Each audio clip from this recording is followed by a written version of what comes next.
I've been thinking a lot about networking lately, and I keep hearing that it's not just for climbing the career ladder. It can genuinely help you grow as a person. Do you think networking with friends, especially in English, really makes a difference? Oh, absolutely. It's actually a great way to build confidence. When you network with friends, it takes some of the pressure off, so you can focus more on sharing ideas and less on making mistakes. Plus, using English in a familiar setting helps it feel less intimidating. That makes sense. I guess friends can offer a supportive environment to practice, right? You're not afraid to mess up in front of them. Exactly. And the cool thing is, your friends probably make mistakes too, so you end up learning together. It's more like a team effort than a formal language class. Switching gears a bit, have you noticed that conversations actually shift when you and your friends speak in English instead of your native language? Totally. Sometimes the topics get a little more international or even a bit sillier, just because we're working with new vocabulary. I remember us cracking up over a misused idiom. The whole vibe was lighter. That's hilarious.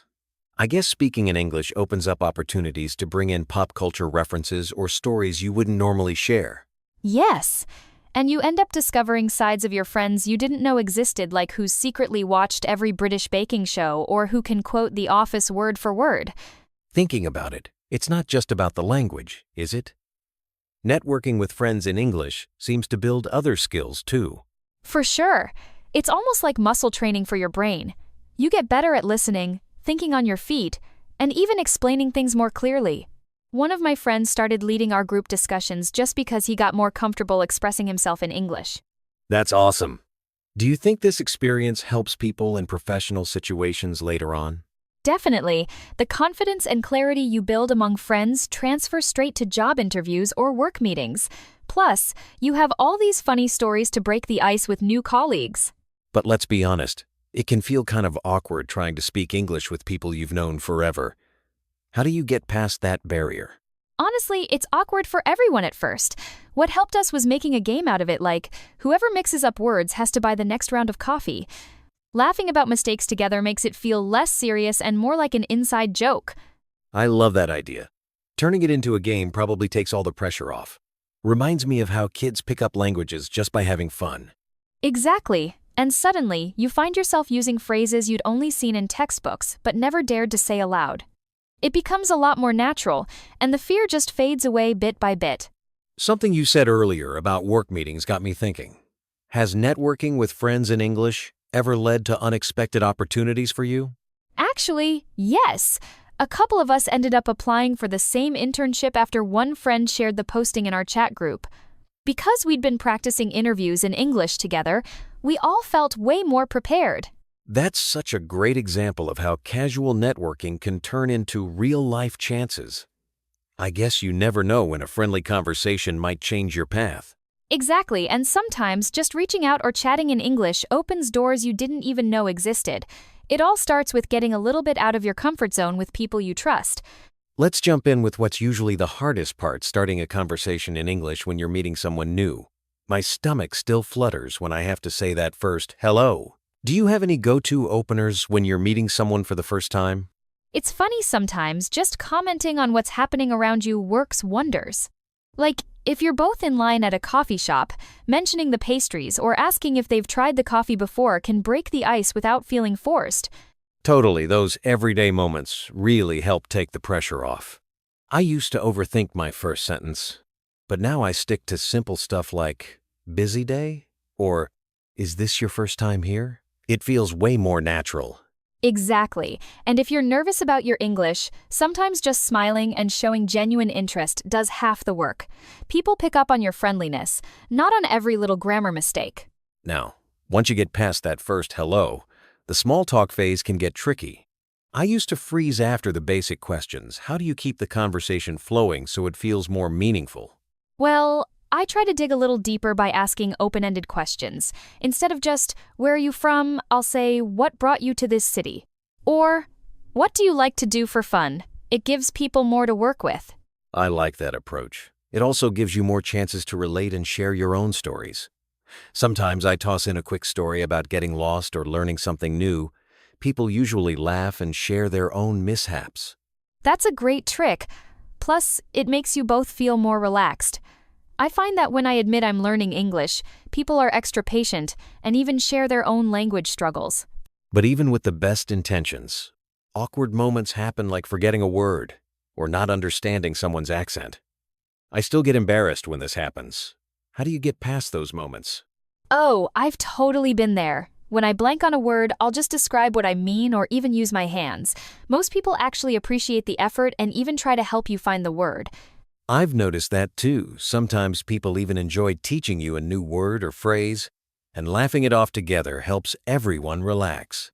I remember once accidentally calling a baker a cake man. The whole table just cracked up. Haha, that's perfect. Those moments are awkward in the moment, but they're the stories you remember. Plus, it shows you're willing to try, which people admire. Thinking about it, confidence is half the battle when making new friends in English. The more you practice, the less scary it feels. Did you have any strategies for getting comfortable actually speaking, not just listening? Honestly, I started by talking to myself at home, like practicing how I'd introduce myself or talk about my day. Then I graduated to language exchanges or small meetups, which were less intimidating than big parties. That's a smart move. I did something similar, sometimes recording myself or reading aloud. It helps you notice which words trip you up. And those smaller groups give you space to stumble and recover without pressure. Absolutely, and over time, those little moments add up. Each conversation, no matter how short, is a tiny step toward fluency and confidence. Once you've made a few friends, keeping those connections strong in English can be a whole new challenge. What's worked for you in maintaining and deepening those friendships? What really helps for me is finding shared activities, like joining a book club or going for coffee regularly. It gives you a reason to meet up and new stuff to talk about, so the friendship grows naturally. That's so true. I've even started little group chats with friends to share English jokes or memes. It's a low-pressure way to stay in touch and keep practicing, even when you're busy. And when you mix fun with language practice, you don't just improve your English, you build genuine relationships. Those friends become your biggest supporters on your language journey. I remember when I first tried to chat with a friend in English, my stomach was doing flips. Why do you think people get so nervous about speaking, even with someone they trust? For me, it always came down to worrying I'd embarrass myself or make a weird mistake. Even with good friends, that pressure to sound correct can just freeze you up. Totally. And it's funny, because friends usually don't care about your little mistakes, but our own brains can turn a tiny error into a big deal. Absolutely. We tend to overthink those moments. The fear can make a simple conversation feel like a high-stakes exam. But I've found there are ways to make it less intimidating. That actually reminds me, what helped you start seeing mistakes as normal, not disasters? Because that mindset shift seems huge. Honestly, realizing that every mistake was actually helping me learn changed everything. For example, once I said she have instead of she has, and my friend just laughed and corrected me. After that, it was easier to see those slip-ups as part of the process. Yeah. It feels so much lighter when you treat mistakes like stepping stones instead of roadblocks. Sometimes my friends even make mistakes in their own language. So why stress? Exactly, and sometimes those funny errors even spark the best inside jokes. It sort of takes the pressure off, you know? Moving from mindset to action, what are some tricks you use to actually get a conversation started in English? Sometimes hello feels like a mountain. Oh, totally. I usually begin with something super simple, like asking how their day went, or talking about something we both enjoy. For example, did you watch that new show? Feels way easier than trying to sound perfect right out the gate. And when you keep it simple, there's less to panic about. I like bringing up shared interests, too. Music, food, even memes. If you're both into it, the conversation just flows. Definitely. Plus, your friend probably appreciates the effort you're making. Little by little, it gets less scary and more natural. After a few tries, did you find any habits or routines that helped you build up your confidence? I know some people rehearse what they want to say. For me, practicing out loud, sometimes just talking to myself helped a ton. I'd walk around describing what I was doing like, I am making coffee. It sounded silly, but by the time I talked to my friend, those words came easier. That's such a good point. I've tried reading short dialogues from shows or books out loud, too. It really helps your tongue get used to the sounds and rhythm.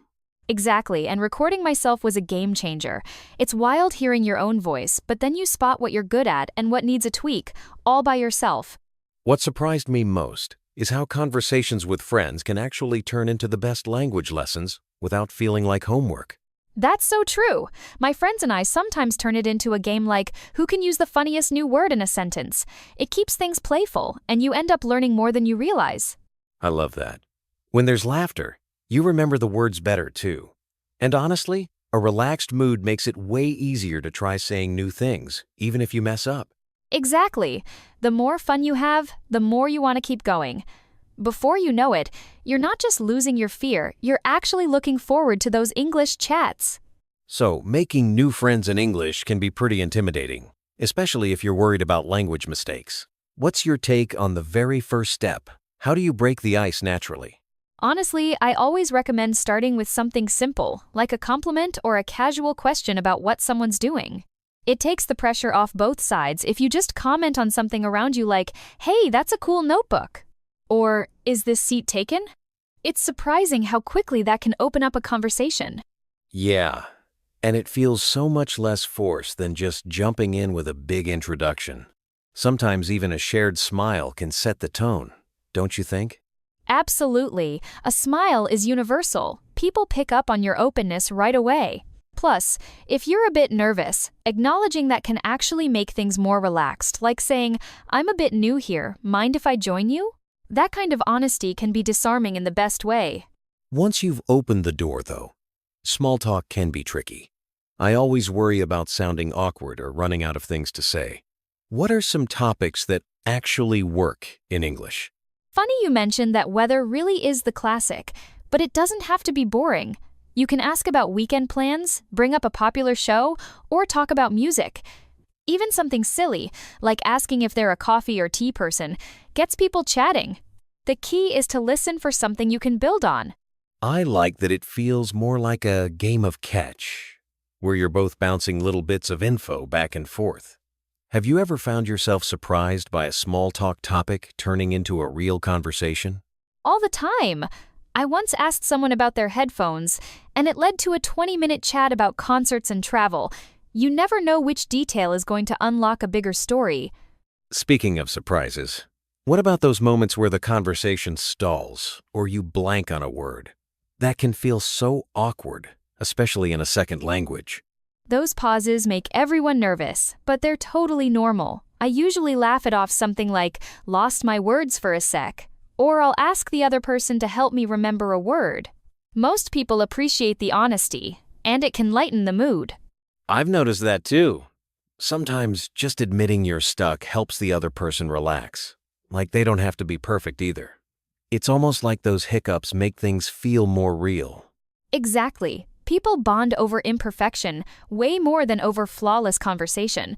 Those little honest moments are what make a connection stick. Once you're past those first few minutes, how do you take things deeper? I feel like real friendship needs some kind of common ground or shared spark. Totally agree, and honestly, I think it starts with showing genuine curiosity. Asking follow-up questions. "Oh, you like hiking? Where's your favorite trail?" Shows you're paying attention. It invites them to open up a bit more. That reminds me of a time I bonded with someone just over a shared love for spicy food. We ended up trading recipes and restaurant tips for weeks. It's the little things, isn't it? It really is. And when you remember small details they share, like their dog's name or a story they told, it shows you care. That's what builds trust and turns a chat into an actual friendship. After all that effort, keeping in touch can be its own challenge. I've definitely let friendships fade just because I didn't know how to keep it going. Any practical tips? One thing that's worked for me is making little plans, like suggesting grabbing coffee or even just sending a meme that reminded me of them. It doesn't have to be big. Checking in after a few days with a quick message can go a long way. I love that a meme or a funny link feels so natural. It's like you're saying, "Hey, I thought of you," without putting too much pressure on anyone. Exactly. And if it feels awkward at first, that usually passes. Friendships grow in those small connections, not grand gestures. Keep it light, be yourself, and most people will appreciate the effort.